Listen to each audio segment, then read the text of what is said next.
তো বাবুল জর্দারের কয়েকটা প্রশ্ন আছে কোরআন ভিত্তিক, সেটা আমি বলে শেষ করি। 5 ওয়াক্ত সালাত কায়েম করার কথা কোরআনে নাই। 5 ওয়াক্তর কথা আছে, কিন্তু 5 ওয়াক্ত সালাত কায়েম করতে হবে এটা নেই। সালাত কায়েম করে এটা আসছে, হয়ে গেছে, শেষ হয়ে গেছে। আচ্ছা, আমরা শেষ করে দেবো। 5 ওয়াক্ত কথা আসছে, কিন্তু 5 ওয়াক্ত সালাত কায়েম করতে হবে এটা নেই। 5 ওয়াক্ত সুবহানাল্লাহ বিহামদির কথা বলা হয়েছে, এটা সালাত না। যেমন সূরা তাহার 130 নম্বর আয়াতে ফজর, জহর, আসর, মাগরিব, এশা উল্লেখ আসছে, সেখানে সুবহানাল্লাহ বিহামদি, সেটা হচ্ছে আল্লাহ পাকের পবিত্রতা মহিমা বর্ণনা। এখানে কিন্তু সালাত শব্দ নেই। এখন তোমরা এই আয়াতে সালাত যুক্ত করেছো, আল্লাহর কথার সাথে কোনো কথা যুক্ত করা, এটা হচ্ছে আল্লাহ সম্পর্কে মিথ্যারোপ করার শামিল হয় নাকি? আল্লাহ বলেন তুমি এখানে সালাত শব্দ যোগ করে 5 ওয়াক্ত সালাত দিয়ে দিয়েছো, তো আল্লাহ সম্পর্কে মিথ্যারোপ করা সবচেয়ে বড় জালিম। সূরা হুদের 18 নম্বর আয়াত। তুমি বারবার বলো যে ফজর, জহর, মাগরিব, ঈশা, আসর, এটা তোমরা আল্লাহ পাকের পবিত্রতা মহিমা গুণগান করো। তো আমরা তো এটা করি। পবিত্রতা মহিমা গুণগান হচ্ছে জয়গুরু। জয়গুরু বলতে কোনো অজু লাগে না, তাহির হওয়া লাগে না, কিন্তু সালাত এবং জয়গুরু বলা, সালাত এবং পবিত্রতা মহিমা বর্ণনার ভিতরে সূক্ষ্ম সূক্ষ্ম পার্থক্য আছে। সালাতের পূর্বে তাহির হতে হবে, কিন্তু পবিত্রতা বর্ণনার সময় তাহির হওয়ার শর্ত নাই। সালাতের ভিতরে সেজদা থাকা লাগবে, পবিত্রতা মহিমা বর্ণনা সুবহানাল্লাহ বলার ভিতরে সেজদা নাই। তাহলে সূরা তাহার 130 নম্বর আয়াতে বলল যে তুমি 5 বার পবিত্রতা মহিমা বর্ণনা করো, সেখানে তুমি সালাত যোগ করে মানুষকে কত জুলুমের ভিতর দিয়ে দিলে। 5 বার যাই উযু করো, মানে তাহির হওয়ার জন্য ই করো, আবার 5 বারে সেজদা করো, আর ওখানে আল্লাহ বললো সহজ করে দিল, জয়গুরু একবার বলি তোমার হয়ে গেল নাকি? সূর্য উদয় হয়ে গেছে, উঠলে ঘুম থেকে উঠলে ফজর একবার জয়গুরু, এবার তো সহজ একটা ব্যাপার।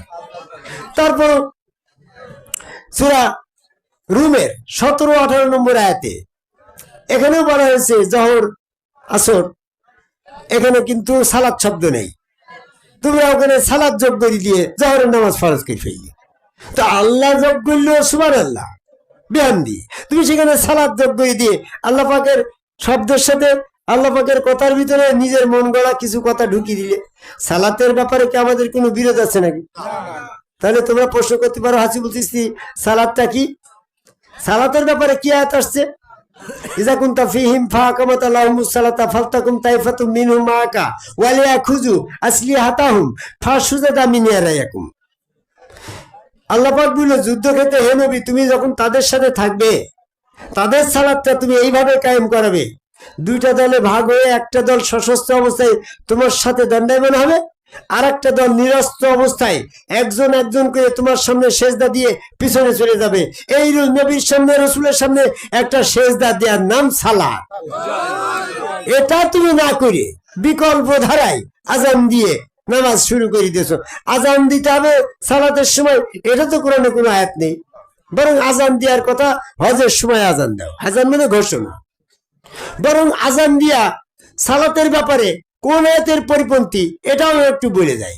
সূরা বনী ইসরাঈল 110 নম্বর আয়াতে বলছে, লা তাসালাতিকা বি জাহির, তুমি তোমার সালাতকে জাহির করো না, আবার একেবারে চুপি চুপি করো না। তার মানে আল্লাহ বলল সালাতের বিষয়টা তুমি জাহির করো না, তুমি একটা লম্বা মাইক দিয়ে আওয়াজ করে সালাত সালাত করে, তাহলে এই আয়াতের বিরুদ্ধে চলে গেল না গো জর্দার সাহেব? তুমি তো জোর করি জর্দার হচ্ছ, সর করে সর্দার আর জোর করে জর্দার, এটা জোরের মানুষ তো। সরোজগঞ্জ ওর বাবার নাম করলি সরোজগঞ্জ কালু বলে অধিকাংশ ওরা একটু জর্দার। তা আমি তো তোমার জর্দারের জন্য বললাম, জোর করি তুমি বলবা আজান দিবা, তা হবে কেন?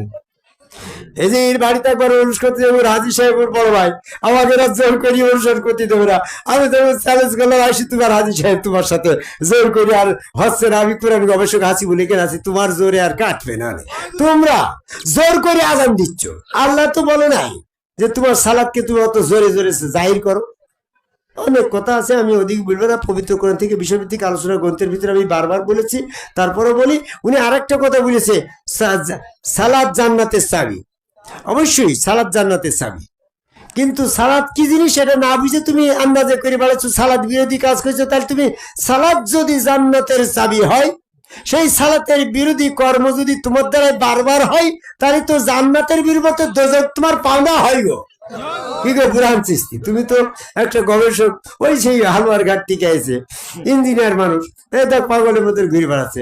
আমার কথাটা কি, সালাদ জান্নাতের চাবি কথা ঠিক, কিন্তু সালাতের বিপরীত কাজটা করার জন্য তুমি বারবার আজান দিয়ে বিপরীত দিকে নিয়ে যাচ্ছ।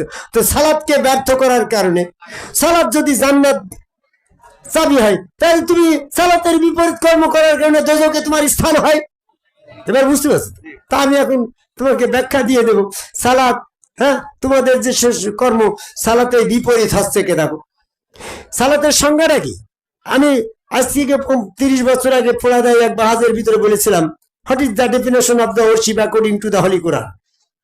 কোরআনের অনুসারে সালাতের সংজ্ঞাটা কি। তোমরা কোরআনে বলছো সালাত কায়েম করো, এই কায়েম করার কথাটা আগে তো সালাতের সংজ্ঞা জানিয়ে তো করতে হবে। হ্যালো, তো সালাতের ডেফিনিশন সূরা আনকাবুতের 45 নম্বর আয়াতে বলছে, ইন্না সালাতা তানহা আনিল ফাহশাই ওয়াল মুনকার। যে কাজটা করলে মুনকার নামে শয়তান তানাহা হয়ে যায়, বিচ্ছিন্ন হয়ে যায়, দূরীভূত হয়ে যায়, ওই কাজটার নাম সালাত। আমি কোরআন গবেষণা করে দেখলাম সালাতের ভিতরে সেজদা থাকতে হবে। প্রত্যেক সালাতে সেজদা আছে, কিন্তু প্রত্যেক সেজদা সালাত নয়, কারণ শয়তান তো সেজদা করে না। সূরা রাদের 15 নম্বর আয়াত। তাহলে যে সেজদা করলে সালাতের ভিতরে অবশ্যই সেজদা থাকা লাগবে, তাহলে সালাতের ভিতরে ওই সেজদা থাকা লাগবে যে সেজদা করলে মুনকার নামের শয়তান পৃথক হয়ে যায়, সেই কাজটা তো আদম সেজদা। তাহলে আদম সেজদাটাই তো সালাত। তাহলে সালাত জান্নাতের চাবি না, কিন্তু সালাতের বিপরীত কাজ কিন্তু জান্নাতের চাবি না।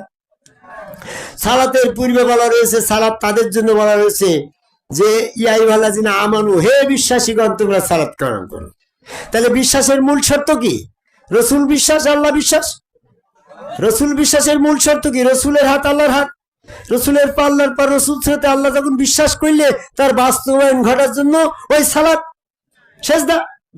তাহলে রসুল সাথে আল্লাহ যারা বিশ্বাসী হইল তারাই হচ্ছে সালাতি। এই জন্য যারা রসুলের আনুগত্য করলে, আল্লাহর আনুগত্য করলো, তাদের জন্য জান্নাত। সূরা আল ফাতির 17 নম্বর আয়াত।